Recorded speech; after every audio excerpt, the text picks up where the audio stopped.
Last 12টা অবধি আমরা CC camera check করছি, ঠিকঠাক আসলো সব। তারপরে মানে সকাল থেকে আর সিসি ক্যামেরা চলে না, মানে সবটি টোটাল 9টা ক্যামেরা সবটি বন্ধ।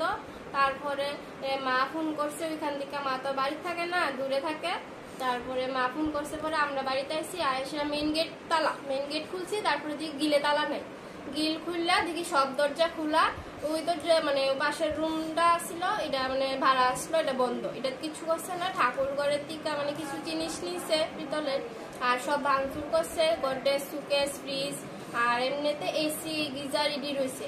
আর ওইদিকে আমরা মনিটরটা নষ্ট করছে, ওইদিকে টিভিটা মানে বাড়ি দিয়ে আমরা ভাঙছে, আর রান্নাঘরেও কিছু জিনিস নষ্ট করছে। আমার মা আসাম থাকে বাবার সাথে, বাড়িতে আমরা ভাড়াটিয়ে আসলো, 1 সপ্তাহ হয়েছে তারা গেছে।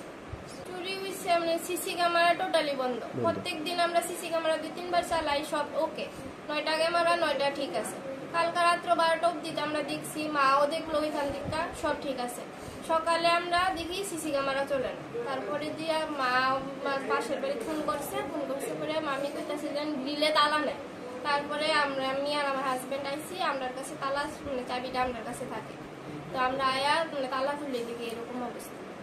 এটা হলো নাড়াওড়া। পুলিশে কইছে এখন সিসি ক্যামেরা ফুটেজ আগেরটি দেখবো, দেখে তারপরে যা করার করবো। আগের চুরির দর হয়েছে কারার কাছে। আজকে তো মনে করো সব ভাঙছে, মানে নেওয়ার মানে এমন বেশি জিনিস হয়তো নাই, আগেই তো নিচে গা সব, বেশি জিনিস নাই। আর দরজাটি ভাঙলো, তারপর ঠাকুরের আসনটা ভাঙলো, সুকেস, গডরেজ, ফ্রিজ, টিভি, খাটের বক্স এইসব ভাঙলো। মালিকের নাম হচ্ছে মনোরঞ্জন বিএসএফ।